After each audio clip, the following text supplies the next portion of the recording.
भगवान सब जगह है, एक सच्ची घटना। कुछ लोग मानते हैं कि भगवान सब जगह है, प्रत्येक मनुष्य में नहीं बल्कि प्रत्येक जानवर, प्रत्येक पेड़ पौधा, हर कण में भगवान विद्यमान है।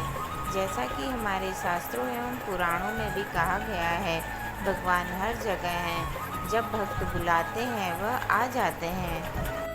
कुछ निराशावादी व्यक्ति हैं जो भगवान को नहीं मानते हैं। वह हमेशा बोलते हैं भगवान दुनिया में है ही नहीं, भगवान है तो उसे बुलाओ, भगवान दिखते कैसे हैं, भगवान रहते कहाँ हैं, इत्यादि। जैसा कि आप जानते हैं कि सफलता प्राप्त करने के लिए विश्वास होना बहुत ज़रूरी है। बिना विश्वास के कोई भी सफलता प्राप्त नहीं की जा सकती। महाभारत के युद्ध में अर्जुन को विश्वास था कि मेरे साथ भगवान श्री कृष्ण है, इसलिए मैं हार नहीं सकता हूँ और जीत गया। एक विश्वास के बल पर ही आप बड़े से बड़े लक्ष्य प्राप्त कर सकते हैं। जैसा कि आप जानते हैं, जिन्हें विश्वास है उसे दुनिया की सभी सुख प्राप्त होते हैं। जो भगवान को मानते हैं उसमें विश्वास रूपी शक्ति होती है। एक गांव में एक बहुत ही साधारण व्यक्ति रहता था। उसे भगवान पर अटूट विश्वास था। जब कोई व्यक्ति से हाल चाल पूछता, वह बोलते हैं कि ठाकुर जी जाने। उसी गांव में एक ठाकुर जी का मंदिर था। उन्हें उन पर पूरा विश्वास था। उन व्यक्ति के 2 पुत्र और 1 पुत्री थी। जब पुत्री की शादी किया तो उस साधारण व्यक्ति ने साहूकार से कुछ कर्जा लिया। कुछ समय बाद दोनों पुत्र ने पिता को बोला है, यह लो पैसे और साहूकार को देकर कर्ज से मुक्त हो जाओ। उस व्यक्ति ने जाकर साहूकार से कहा, यह लीजिए साहूकार जी, आपका मूलधन और ब्याज, और मुझे अपने कर्ज से मुक्त करा दीजिए। साहूकार ने एक पेज पर लिख दिया कि आपका पूरा कर्जा ब्याज सहित प्राप्त हुआ, आप कर्जा से मुक्त हैं। साहूकार ने उस व्यक्ति से पूछा, इस पर क्या लिखा हुआ है? उस व्यक्ति ने कहा, मैं तो अनपढ़ हूँ, जो लिखा है वह ठाकुर जी जाने। साहूकार समझ गया कि व्यक्ति बहुत सीधा है। उनके मन में लोभ आ गया। साहूकार ने उस व्यक्ति को कहा, अंदर जाकर एक गिलास पानी लेकर आओ। इसी बीच में साहूकार ने उस पर्ची को हटाकर एक पर्ची लिख दिया कि अभी मेरा कर्जा बाकी है। अंदर से व्यक्ति आया और पर्ची लेकर चला गया। कुछ दिन बाद साहूकार पैसा मांगने पहुंच गया। उस व्यक्ति ने कहा कि यह बात गलत है, मैंने आपको पैसा दे दिया है। मामला कोर्ट में चला गया। कोर्ट में व्यक्ति को बुलाया गया।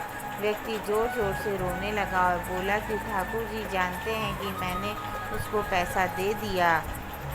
जज साहब ने पूछा, कोई गवाह है जिसने आपको साहूकार को पैसा देते हुए देखा था? उसने कहा, हाँ ठाकुर जी हैं। ठाकुर जी ने मुझे पैसे देते हुए साहूकार को देखा था। जज साहब ने कहा, ठाकुर जी को बुलाया जाए। पुलिस वालों ने उस गांव में जाकर लोगों से पूछा, ठाकुर जी नाम का कोई व्यक्ति इस गांव में है? उसे कल कोर्ट में आना पड़ेगा। गांव वालों ने कहा, ठाकुर जी नाम का कोई भी व्यक्ति इस गांव में नहीं है। ठाकुर जी का मंदिर है, अब भगवान कैसे कोर्ट में पेश होंगे? अगले दिन अदालत की कार्रवाई शुरू हुई। जज साहब के बगल में खड़ा भक्ति जोर से बोला लगा, ठाकुर जी हाजिरी हो, ठाकुर जी हाजिर हो। उसी वक्त एक बूढ़ा व्यक्ति सिर पर तिलक लगाए हुए, चंदन का माला पहने हुए कोर्ट में आ गया। उस व्यक्ति ने कटघरे में खड़ा होकर बोला, सर मैं ठाकुर जी हूँ, बताइए क्या बात है? जज साहब ने ठाकुर जी से पूछा, क्या आप इस व्यक्ति को साहूकार को पैसे देते हुए देखा था? तब ठाकुर जी ने बोला, हाँ जज साहब, मेरे सामने में इस व्यक्ति ने साहूकार को पूरे पैसे ब्याज समेत दे दिया था। आप साहूकार को यहाँ पर रोकिए और किसी व्यक्ति को साहूकार के घर भेजिए।